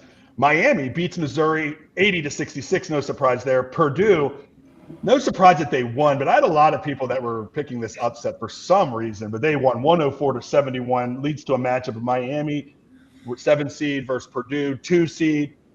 Looking at a 7.5 point spread for Purdue, Chris. Yeah, Purdue's defense isn't great, but their offensive efficiency is just spectacular. That point guard is ridiculous. Take Purdue here. I think Miami fades. All right, Coach Vince, what are you thinking? I like Purdue a lot in the tournament. I definitely think that Purdue will win, but eight and a half, 7.5, whatever the line is, that's a lot of points. That's a lot of points. And Miami's a good ball club. It's one of those games. I'm not going to touch it, but if I were to, I would say probably Miami, just because that's just too many points. Dan, what are you thinking on this one?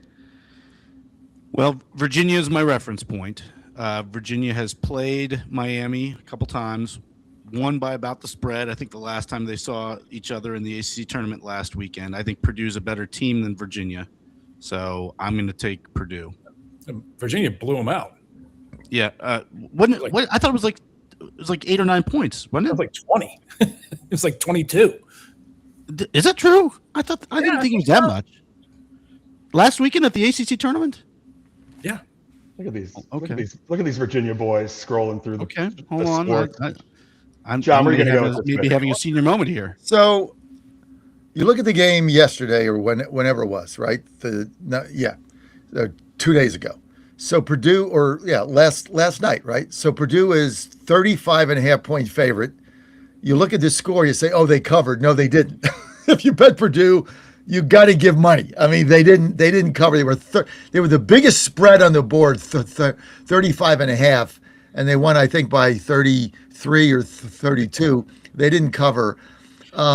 They cover here. They just cover here. I mean, Purdue is a very good team, and my whole thing with taking the dog. If you don't think they can win, don't bet them just for the spread. It's just a not good formula to have. I don't think Miami wins this game.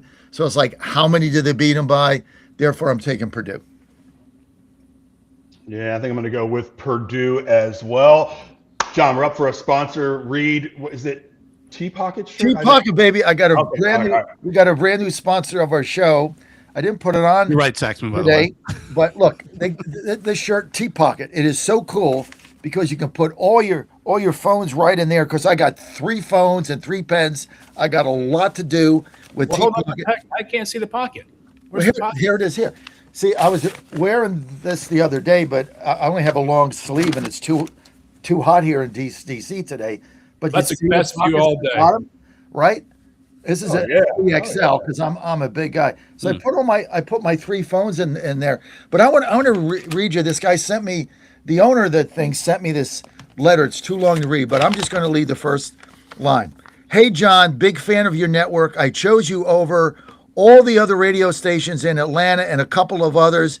I'm doing this via email because I love your show. I love your network. I love Godzilla Wins. I had a lot of options, but I chose the John Fredericks Media Network. So I want to thank our the owner for that and thank him. And so it was a handwritten note, and I want you to go to T-Pocket. Let me just get this up here, so I just have the right thing because it is new.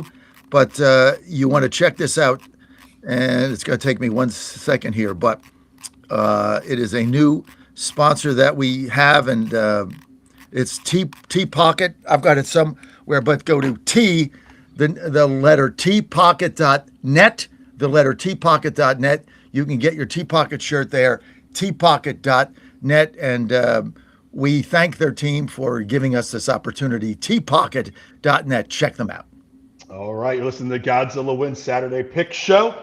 Your host, Mitch Rogers, joined by Dan Hobgood, John Fredericks, Vince Mayoko, Chris Saxman. We are talking NCAA tournament, March Madness. Full slate of games after this show today, including the women's tournament, where West Virginia's women's basketball team will be playing today. Lots of exciting stuff going on in the world of sports. Let's move on to the Midwest. The Midwest was pretty much chalk. Now, the Kentucky game was pretty fantastic, but they were supposed to win that game.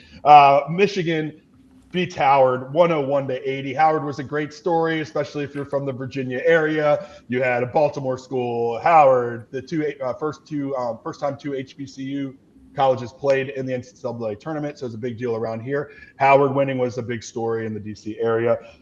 No more. Michigan routs them 101-80, and then Georgia gets absolutely destroyed by St. Louis. Did I say it was all chalk? I didn't mean that game obviously is not chalk. St. Louis 102-77. Trucked.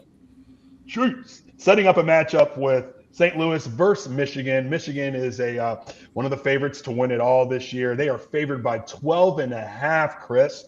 Is this a game that you want to even touch today? No.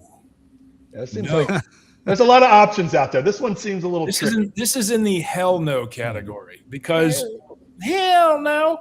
Because Michigan's really, really good and probably going to win it. I mean, they're in the top 3 or 4. Ken Palm has them number 1, but St. Louis just as hot, and you don't want to put 12.5 on the board, taking Michigan here because they could be an easy backdoor cover. I'd stay away from it. But hey, John, I did look up pockettee.net. Those T-shirts are only $25.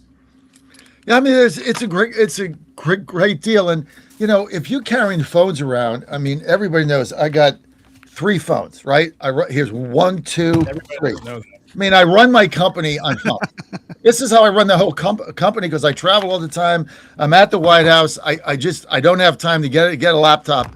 Everything is done on my phones. It's all got to be handy. They all got different purposes, and I'm always like trying to figure out where to put them till I got my T pocket, and then they fit right in there, so it's perfect.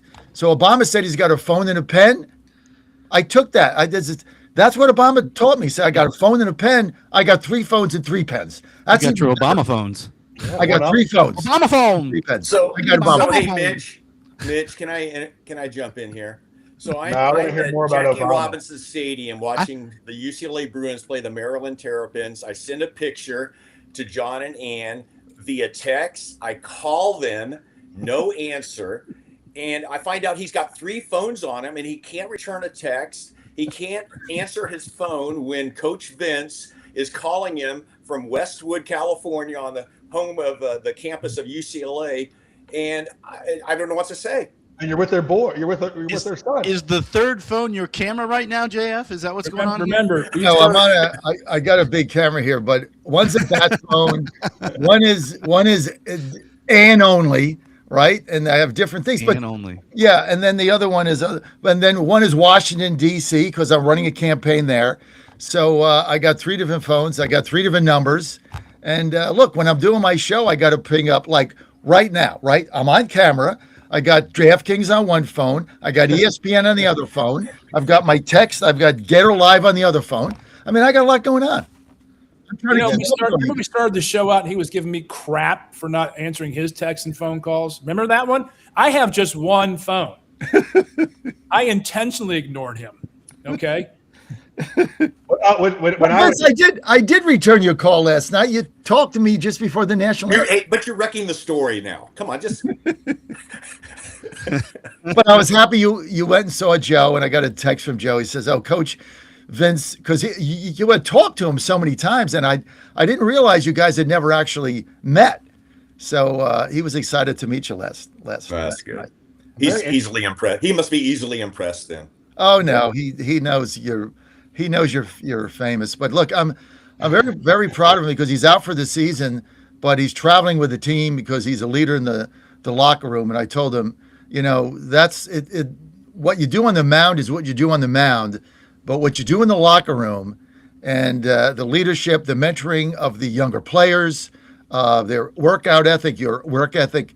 That's why you're traveling with a team. They want your energy and your spirit there, and your locker room leadership, and you can't put a number on that, Vince.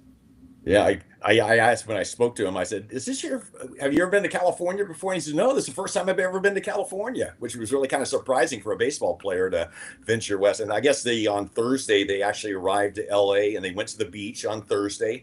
I can't remember, Venice Beach or Huntington Beach, one of the famous beaches in SoCal, and he fell in love with the LA area. Then you give him a tax bill, and he's kind of like, "Ooh, hey, I should go back east." Well, that's why that's why he was 12 hours from signing with Loyola Marymount in Los Angeles. 12 hours, like the next day he was signing when Maryland swooped in and got him. And of course, we were fine either way. Mom was fine with Loyola Marymount. It's a Catholic college. She was happy with that.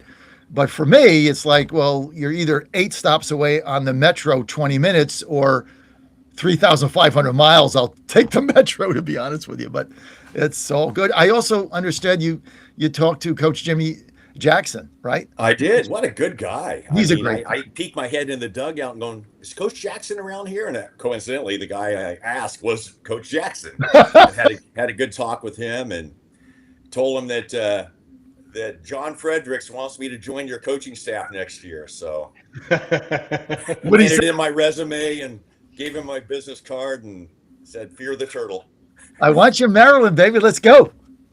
Get You him love on it here. Get them on. You listen. This Godzilla wins. We've got everybody here. All famous people. Coach Vince, Taft College.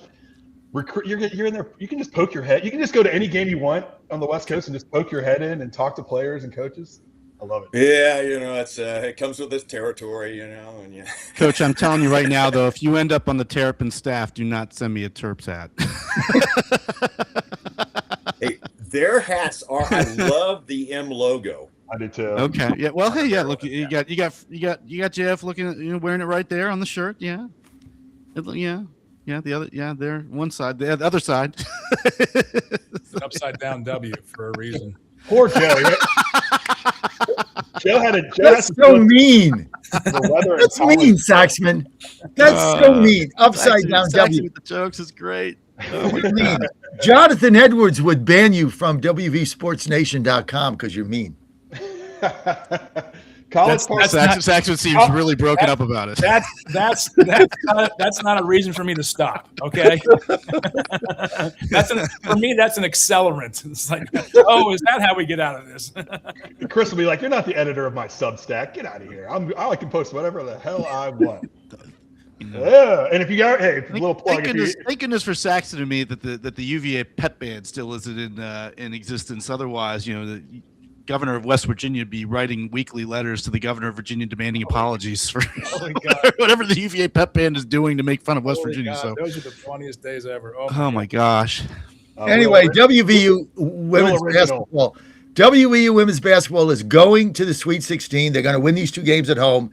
They're going to Dallas. We're sending our team there. I'm fired up. Hey, Mountaineer fans, we don't take any crap from people that wear dress shirts to games. It's just ridiculous. Get out of here. Put on a bow tie, UVA. Stupid pompous. I think we gave that up. I think we've given. I don't see that anymore at UVA. We haven't. Okay. No, UVA alumni and kids don't go to the game. The fans do. I mean, That's true. I'm not bitter. When are we going to get to the Virginia team so I can pick the other team? When we get All right, let's go down. Rocky Top. Here he comes. We're Midwest, right? We're getting in the. Okay, yeah. So Michigan's. Anyone taking St. Louis? No. Oh, Vince. Vince.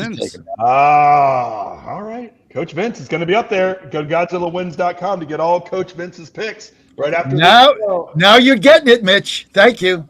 Now I got to do it. All right, let's move on. Texas Tech beat Akron 91-71. Alabama beats Hofstra 90-70. 4-5 matchup here. Alabama going through all sorts of craziness with their player, Aiden Holloway, found with marijuana in the car, and they just got the police said his phone had all sorts of other illicit activities on there, so he ain't coming back. Alabama should have had 3 phones. He needed He needed to have the 3 phones, like JF here. He needed to call Ann. He needed an Ann phone. I got an Ann phone. Ann, help! I got an Ann phone. That's right. I got an Ann phone. And if you if you're in the company and you get an email from her, Pasquale knows this. It's called they don't call it an email, they call it an A-mail. I got an A-mail. And that's you don't want to get an A-mail. No, that doesn't sound like that. That sounds no, like Pasquale called me up and said, "John, I got an A-mail. I know exactly what it means." Like, why is this car? Why is this? What are we doing with this car? I'm like, dude, I'm not involved in it. You go figure it out. Oh man. I haven't had one yet, but I'm probably close. Because I don't invoice right away, so she's probably been mad a couple times, but I haven't had it yet. She likes you. All right, cool. So it's a wild world with all that storyline going on. Texas Tech is favored to beat Alabama. 1.5 is the spread I just saw. Chris, that seems crazy on paper, but not when you realize that their number 2 best player is out for the tournament. Roll Tide. Yeah. Imagine something stupid happening in Alabama. Look, Murder, drugs. Roll Tide. The thing is, Rolling something. Roll Tide. Yeah, I'd stay away from this one. There's the unpredictability of Alabama. I think Alabama's a great team and could have gone far, but for that, you just don't have that many opportunities to have a hole of that nature in your lineup at this stage of the game. I would take T-Tech to cover here, but I'm going to stay away from this one. Coach Vince, at least it's not a double-digit spread on this one. What do you think? No, it's not. No, it's not. It's probably might be. I think it's the closest spread of all the games on the board. 1.5, I believe. Alabama 1.5. I think with the whole situation with Alabama, they were able to get by. They're a talented team even without that player. But now you're playing some really good basketball teams. I think Texas Tech is a team that I might actually take Texas Tech in this one. Dan, what are you thinking on this one? I like where Coach Vince's head's at. Let's go with the Texas Tech fighting Patrick Mahomes here.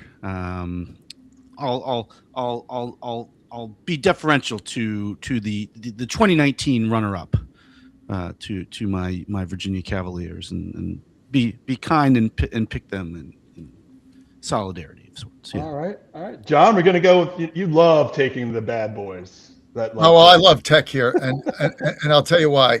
I watched the Hofstra game yesterday. I laid 13.5. I think game time was 13.5 with Alabama. I turned the game on. Hofstra's got a 12-point lead, so I'm down by like 25 in the middle of the first half. So, I don't know. I mean, even at the end, they won by 20, but even at the end, Hofstra was hanging around. They got a lot of offensive rebounds. Alabama had a lot of turnovers. I mean, this game should have never been in doubt. I didn't like the way Alabama. I won the bet, yay. Didn't like the way they played, so I'm gonna go with the Red Raiders. Got too much family in Birmingham. You know me. I got to go with the heart here. I might not like the players and what they're doing, but roll tide. All right. Break out your checkered shirts, your collared shirts. It's Tennessee, UVA, baby. Tennessee beats Miami of Ohio 78-56. UVA beats Wright State 82-73. Tennessee is a slight favorite, -1.5. That spread has kind of flipped around since the opening of it this morning or yesterday. But I'll let the Virginia boys do their thing. Chris Saxon, we'll start with you. I would not bet on UVA. I hope they win. I would not bet on UVA to win because their offense was just sloppy. Their turnovers I think the highest all season. But it's a talented lineup. I would just stay away from this game from a betting. You can't bet in Virginia on Virginia games. So I'm just going to hope that we beat Tennessee. I think Tennessee's a better ball club overall, but I would stay away from this one in Virginia, obviously because it's illegal for obvious reasons. But UVA. I mean, it's a better ball club than I think people recognize. But I think if you're betting, I would bet on Tennessee, but I can't. So. I'm going to save Dan with his expertise for a couple seconds. Vince, where are you going with this one? John, where are you going to go with this one? I love Tennessee in this game. You know what? The Cavs are frauds. They've been frauds from the beginning. I don't like the team. I don't like their offense. I don't like anything about this team. I just don't like them. Well, you've heard a lot longer. Tell us how you really feel. I think Tennessee's bigger, faster, stronger, better coached. I'm not a believer in the Cavs. Tennessee is my best bet this weekend. I love Tennessee. I think it's about pick 'em. It'll end up being pick 'em or maybe one somebody, but I love the Volunteers. They're a better team. They're going to crush the Cavs. I got to let Dan go. I can't hold you back anymore. Dan, tell him why he's wrong. I think Virginia had just sort of a shake the cobwebs off, little nerves in the first game there. They're going to be fine. I think they win. This is a team that took Duke to the wire, and not a Duke team that also was, I think, a little just sort of sleepwalking through the first round of the tournament a couple days ago. But Virginia's a really, really good team. They've had one bad game they played all year, and other than that, they have been toe to toe with the best of them, literally. So I think Virginia wins tomorrow in their game against Tennessee, and it'll be a good game, I'm sure. It'll be a tight game. I don't think it's going to be a blowout by either team, but yeah, give me the Who's. Coach Vince, where are you going to go with this one? I'm telling you, I'm looking at tomorrow's slate of games. This might be my favorite game to bet on. Go Cavs. Really? Why do you say that? Why do you say that, Vince? Why do I say that? Well, they're getting points, number one. And you really think about it. I mean, I like the way UVA plays. And even in their loss to Duke last week in the ACC title game, they gave Duke everything they wanted. And coming off a game 2 weeks ago where they got blown out by 30. I like Virginia. I think they're, and I mentioned this last week, if they got a 2 or 3 seed, which obviously they did, they can make a deep run. Well, you get past the first weekend, you're making a deep run. So I'm going to stick with the Cavs in this one. The one thing, if again, we can't bet on Virginia here. The one thing about this team is they close out games. I think they're 8-2 in games under 5 points. 8-2. So Ryan Odom is a damn good coach in the stretch of a game. What they also do is make great halftime adjustments I've seen throughout the year. If they're down a little bit at halftime and you see the lines moving, that might be a good time to jump in on the bet and bet UVA to come back and close this thing out, because they've just done that all year round. And because like we'll get on the text groups with the UVA, I'm like, calm down. He's going to make the adjustments at halftime and get in the rotations that he needs to get. We talked about this earlier in the broadcast about matchups. I think Ryan Odom is a sneaky good coach. He is so calm on the sidelines, and he just makes adjustments to get his rotations where they need to be. And they have those 2 shot blockers in the middle, and Gwenlo and Ugo. Watch that game and look for a mid-game bet at halftime. Oh, I can't wait for the text. The other thing I'll say, if I can jump back in, Mitch, Virginia is deep. They're deep, and they're loaded with offensive talent. Even when their players don't play well on, by and large. Here, look at JF over there. Look at him doing that.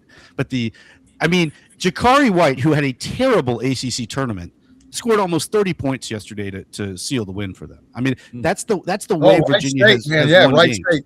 I mean, they didn't cover against Wright State. I can't wait till next week when the Virginia thing is over. It's over, and I win my bet, and I get another one up against Coach Vince, who's gone the opposite. I mean, you guys are just singing. You guys are just singing like birds here. At the end of the day, the team is not that good. When they get bounced by Tennessee, then I'm sure next week you guys will go on to something else. They're not getting bounced by Tennessee. John, you've made your point well. Mitch, go to the Maryland game. Go ahead. Yeah, right. Exactly. They won't get bounced by Tennessee. They'll get bounced by Iowa surely going to be having a conversation this weekend with George Allen, who's a good friend of mine. He played quarterback at Virginia, but he roots for Tennessee. He's like this huge Tennessee Vols fan all of a sudden. I'm like, what is going on? His daughter went there. I think his daughter went there. Yeah, she did. But even his wife is like, George, what are you doing? But he is. Everyone is so connected with everybody. The George Allen family? What? Yeah. Hell, my grandfather was sitting right next to Kennedy when he said that we put a man on the moon by the end of the 1960s. I always forget I'm with royalty. I always forget how famous you guys are. No royalty here. Crazy. Well, the first time I talked to Chris, I thought he was just regular. And he was like, well, we were leading the group trying to get the Skin Stadium to Virginia. I'm like, who am I dealing with? And I Googled you. I'm like, I did interview Tom Izzo the year that they won the national championship in 2000. So that was down in Puerto Rico at the Puerto Rico shootout in November of '99. Boy, that place is a dive. This is crazy. All right, we're gonna finish the Midwest and get to the last region. But first, I tell you what, I know it's beautiful outside, but it hasn't been. And if you have a Rosie's in your area, John, it's just awesome to go to. You can go gamble. You can watch the games, do other gambling games. But it's just a great. There's one going in here at Dumfries. It's just a great casino. Tell people about it. I can't wait until the Colonial Downs summer meet in June. Ann and I went to the spring meet for the Virginia Derby. We were there last Friday and Saturday. Had a table right there. Didn't get a suite. We'll have that during the summer meet. But Colonial Downs is one of the most beautiful racetracks in America. If you can make it there during the summer, it starts around the middle of June. It's their biggest meet ever. Goes through the middle of September. We can't wait for that. But Rosie's is just fabulous. We had such a good time there for the 2 days that we were there. And New Kent, but they're all over the place. Check it out. Go to rosiesgaming.com. Great casino. Great. It's just a different atmosphere. It's not that seedy where, there's no windows and they pump oxygen in and they're smoking. You get none of that there. There is one little smoking area where the slots are, but you got to go in, you got to shut the door, right? But everything else is smoke free. It's just a wonderful environment. The food is great, the service is great, the people are great, and they got the lowest takeout, so you get the biggest payouts and the biggest jackpots. You can't beat it. Check it out, folks. I'm a big fan. Go to rosiesgaming.com, rosiesgaming.com. Have fun, win money, and for you guys, take your significant other there. Maybe you get lucky twice. Ooh, that sounds good. I don't know if I want to see that Ann phone now. I don't know what you got. We need a Rosie's in Bakersfield. Definitely. Vincent Tammy. You can get outside in Bakersfield, though. We've been in the winter doldrums here till today. We finally have some good weather today. You're listening to Godzilla Wins Saturday Pick Show. If you have any issues with gambling, please dial 1-800-GAMBLER. Again, that's 1-800-GAMBLER. I think we have one game left on the slate, and that is Kentucky-Iowa State. Kentucky barely gets by. Iowa State is a lot of people's kind of darling that could make a run here. That's why even if UVA gets past this week, I think eventually Iowa State takes them down. Chris, what do you think of this game? Let me get you a spread here. That's my fault. I wasn't prepared. 4.5. 4.5. This is almost a stone cold lock. Take the 4.5 and Iowa State. Mm-hmm. Starting to think a little bit of the same thing. Coach Vince, what are you thinking here? Yeah, well, take the to kind of paraphrase what Dan is. I'm going to take the Fighting Brock Purdy's. Yeah, Iowa State. I love it. Dan, what are you thinking? Yeah. Oh, I mean, Kentucky already sort of is what would we say, run through its 9 lives with that last game. Yeah, I think Iowa State, maybe even cruises. Yeah, I'm starting to think the same thing, John. What are you thinking here? Iowa Most State? most fun team to watch in this tournament is Iowa State. The Cyclones, I mean, they're just big. They're tough. They have swagger. They're a fun team to watch, and they just grind you down inside the paint. So if you like big men play, if you like watching the bigs in there banging around, getting up, boxing out, old school basketball like old days, they're a fun team to watch. So look, I have respect for Kentucky. I have respect for what they've done. I'm going to take the 4.5 with Iowa State. This is my most fun game. I can't wait for this game tomorrow. All right, you're listening to Godzilla Wins. We're brought to you by WV The Torch and WVSportsNation.com. Jonathan Edwards, friend of the show. I know you've been taking a little bit of heat on here, but it's all in good fun. Reading your article right now, previewing West Virginia women's matchup against Miami of Ohio. Hosting today at 5 p.m. We've got the full coverage here on WVSportsNation.com. And the women's tournament. Women's basketball in the last few years has really taken off in the professional ranks. They just signed a new collective bargaining agreement, making a ton more money here. But your favorites this year are your normal. You got the UConn Huskies out there. UCLA Bruins are one of the favorites out there. Coach Vince, do you get excited for the women's tournament? I personally didn't until about 5 years ago. And kind of like with the rise of West Virginia's women's program at the same time. But shame on me. It's really fun, especially at the elite level. And I'm excited about the games tonight. I really became interested in women's basketball when Arizona State last year hired Molly Miller as their head basketball coach, taking her away from Grand Canyon University, stayed in town, and she got her Sun Devils into the tournament. And the UVA Cavaliers take out Molly Miller and the Sun Devils on Thursday night. I am devastated by that loss. It will. That's why now I'm going to boycott the women's tournament because the Sun Devils are no longer part of the dance. Come on, man. Mark Kellogg's a pretty good-looking dude, Chris. I mean, we can jump on the West Virginia bandwagon. What are we thinking here? Yeah, the one time you don't want UVA to win, they beat Arizona State in the play-in game, and you're like, that is a game that will live in infamy for wannabe basketball fans for the women's brackets. So other than that, we'll wait until the Final Four, and I'll probably watch the highlights there as well. I mean, it's a pretty good storylines, John. I mean, UConn is trying for a perfect season. And Gene Auriemma was asked, is perfection harder with the nil and the portal parity? And he was like, we shall see. Because he's like, it's a wait in progress here, but pretty impressive that UConn can still stay at the top of the ranks, especially with South Carolina, UCLA, Notre Dame. There's a lot of big time programs. LSU, right? Absolutely. Back in the day, it was just Tennessee and UConn, and now it feels like it's a much bigger. Listen, I think West Virginia's got a shot to get to the Final Four. I think they got a hell of a shot. This team, if you watch them, I mean, they're putting everything together.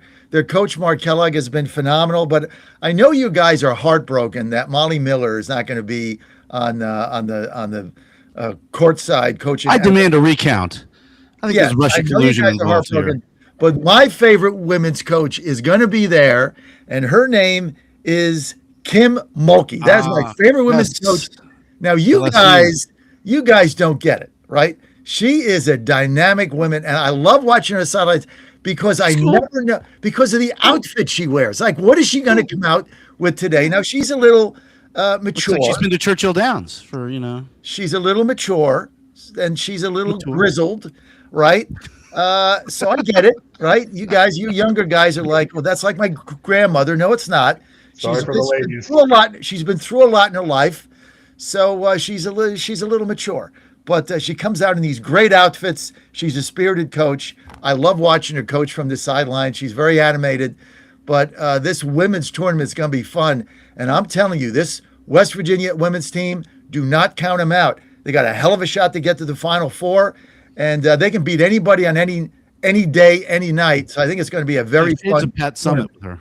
Shades of Pat Summitt, just in terms of her personality and everything. Yeah. Yeah, she is. I mean, plus the outfit she has on, and she gets a lot of grief because she's a Trump conservative, and that's why the New York Times did a hit piece on her last year for no reason. If you're a Trump supporter, you get a hit piece. I mean, like, give me a break. So I love her. Even with Chuck Norris yesterday. They do hit pieces because of your terrible of who you support politically, and it has nothing to do with your coaching. I mean, people are disgusting. Go Kim. I could do that. And hey, if you want to get on the West Virginia bandwagon, they are defensive-minded. Jordan Harrison is Defensive Player of the Year in the Big 12. Go Lady Nears. 104 steals this year. Go, Chris. Oh, trivia. Where did Gino Auriemma come from before he went to Connecticut? Where was he recruited from? It's got to be Pittsburgh or Charlottesville. Charlottesville. I knew it. It's got to be one or the other. Full circle. He was an assistant for UVA Debbie Ryan.